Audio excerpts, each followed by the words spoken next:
मोदी जी की पूरी सरकार झारखंड में विधायकों की मंडी में व्यस्त है। पूंजीपतियों का 11 लाख करोड़ रुपए माफ किया, 11 लाख करोड़ रुपए। बच्ची ने प्रधानमंत्री को चिट्ठी लिखा है मान्यवर, उसने लिखा है मम्मी से जब पेंसिल मांगती हूं तो मम्मी मुझे मारती है।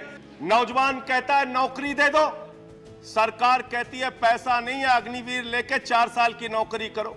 वो जिनके हाथ में हर वक्त छाले रहते हैं, आबाद उन्हीं के दम पे महल वाले रहते हैं। मैं चंद लाइनों से अपनी बात शुरू करूंगा कि वो जिनके हाथ में हर वक्त छाले रहते हैं, वो जिनके हाथ में हर वक्त छाले रहते हैं, आबाद उन्हीं के दम पे महल वाले रहते हैं।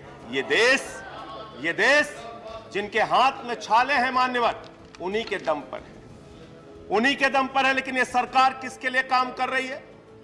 नौजवान कहता है नौकरी दे दो, सरकार कहती है पैसा नहीं है, अग्निवीर लेके 4 साल की नौकरी करो।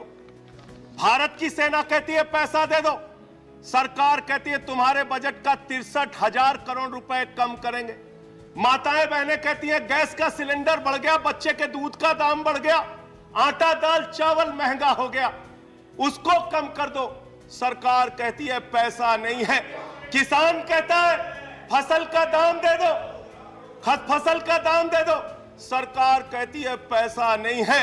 अरे बुजुर्ग कहते हैं हमारी रेल की तीर्थ यात्रा, उसकी रियायत क्यों कम कर दी, सरकार कहती है हमारे पास पैसा नहीं है। देश के लोग कहते हैं शिक्षा का बजट तो बढ़ा दो, सरकार कहती है 2% से ज्यादा बजट नहीं है। अरे स्वास्थ्य का बजट तो ठीक कर दो, मोदी जी सरकार कहती है पैसा नहीं है। मानवर ये पैसा गया कहां, किसके पास गया ये पैसा? अरे ये पैसा गया नरेंद्र मोदी जी के मित्रों के पास गया, मित्रों के पास गया। मैं आपको बताता हूं मान्यवर कहां गया। 20,000 करोड़ रुपए लेके नीरव मोदी मेहुल चौकसी भाग गया, 10,000 करोड़ रुपए लेके विजय माल्या भाग गया, 3,000 करोड़ रुपए लेके ललित मोदी भाग गया, 6,000 करोड़ लेके नितिन संदेशरा भाग गया। और ये मेरी जानकारी नहीं है, ये मेरी जानकारी नहीं मान्यवर, इस सरकार ने बताया पूंजीपतियों का 11 लाख करोड़ रुपए माफ किया, 11 लाख करोड़ रुपए। आप जीरो लगाते लगाते थक जाएंगे मान्यवर, इतना पैसा इन्होंने पूंजीपतियों को माफ किया। और इस सरकार को एक सनक है, इस सरकार को एक सनक है, मोदी सरकार को एक सनक है, उसको ये सनक है हमको अपने मित्र को अमीर बनाना है, हमको अपने मित्र को अमीर बनाना है, हमको अपने मित्र को दुनिया का सबसे बड़ा अमीर बनाना है। और मालूम है मान्यवर उसको कितना कर्जा दिया इस सरकार ने? 2.5 लाख करोड़ रुपए, 2.5 लाख करोड़ रुपए मान्यवर, 2.5 लाख करोड़ रुपए। जीरो लगाते लगाते थक जाएंगे। एक इंसान को 2.5 लाख करोड़ रुपए और बच्चे के दूध पे टैक्स लगाते हो, आटा दाल चावल पे टैक्स लगाते हो, हिंदुस्तान के गरीब आदमी का खून चूसने का काम करते हो। सरकार किसके लिए चल रही मान्यवर? यह सरकार किसके लिए चल रही है? इसको ध्यान से हमें सोचना पड़ेगा। जब हम इसी सदन में किसान के काले कानून का विरोध कर रहे थे, हमें सस्पेंड करके बाहर कर दिया गया। 1 साल के बाद ये सरकार कहती है अब हमें होश आ गया, हमारी तपस्या में कमी रह गई, हम काला कानून वापस ले रहे हैं। क्यों भाई? 1 साल पहले कानून वापस ले लेते तो 750 किसानों को शहीद नहीं होना पड़ता। आज एक छोटी सी बच्ची, 6 साल की बच्ची ने प्रधानमंत्री को चिट्ठी लिखा है मान्यवर, उसने लिखा है मम्मी से जब पेंसिल मांगती हूं तो मम्मी मुझे मारती है, मम्मी जब पेंसिल मांगती हूं तो मम्मी मुझे मारती है। वो कीर्ति दुबे पूछ रही है मान्यवर मोदी जी कहां है, मोदी जी कहां है? मैं उस कीर्ति दुबे को बताना चाहता हूं मोदी जी की पूरी सरकार झारखंड में विधायकों की मंडी में व्यस्त है, विधायकों की मंडी में व्यस्त है। विधायक के खरीदने में लगे मान्यवर, विधायक खरीदने में लगे। ये पूंजीपतियों की सरकार चल रही है, पूंजीपतियों की गुलामी करने वाली सरकार चल रही है, जो इस देश के अंदर महंगाई बढ़ाने का काम करती है।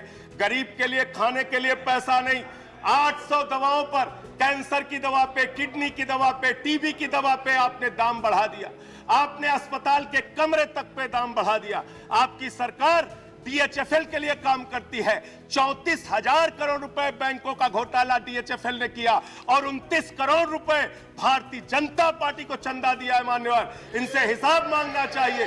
क्यों नहीं जाती ईडी इनके पास, क्यों नहीं जाती सीबीआई इनके पास, इनसे सवाल पूछना चाहिए। मान्यवर, मैं सिर्फ इतना कहना चाहता हूं, आप खाने के लिए आपके पास, सरकार के पास पैसा नहीं, उस पर तो टैक्स बढ़ा देते हो, लेकिन गुजरात के अंदर जहरीली शराब पिलाते हो लोगों को। जहरीली शराब, 75 लोग जहरीली शराब पी के गुजरात के अंदर मर गए। मानो 75 लोगों की जान चली गई। दिल्ली के मुख्यमंत्री केजरीवाल जाते हैं देखने, गुजरात का मुख्यमंत्री उन लोगों से मिलने नहीं जाता। देश के प्रधानमंत्री उन लोगों से मिलने नहीं जाते, दिल्ली के मुख्यमंत्री केजरीवाल उन लोगों से मिलने जाते हैं। माननीय, और मैं ये कहना चाहता हूं, माननीय, no point of, I am not yielding sir, I am not yielding sir, 1 minute sir, I am not yielding sir, I am not yielding, let me complete sir. Sir बस खत्म कर रहा हूं, कंक्लूड कर रहे हो, आई टेक द पॉइंट। ये सरकार पूंजीपतियों की सरकार है मान्यवर, ये बिल्डर्स के लिए काम करते हैं। मैं आपको बता रहा हूं, गुजरात में मान्यवर, गुजरात के अंदर, गुजरात में नवासारी एक जगह है, गुजरात में सीआर पार्टी के जहां के सांसद, नहीं sir, I am not yielding, इसी चेयर से कहा गया जब बोलते रहो तो किसी को पॉइंट ऑफ ऑर्डर नहीं देंगे। No no no sir, no, I am not yielding. बात खत्म कर रहा हूं, मेरा लास्ट पॉइंट। सर, ये सरकार पूंजीपतियों के लिए काम करती है। सरकार, एक बिल्डर गुजरात के अंदर सीआर पाटिल के इलाके में, उसके लिए रास्ता बनाने के लिए राधा कृष्ण का मंदिर गिरा दिया इन्होंने। राधा कृष्ण का मंदिर गिरा दिया। 1100 भाजपा के कार्यकर्ताओं ने इस्तीफा दिया। 1100 भाजपा के कार्यकर्ताओं ने इस्तीफा दिया।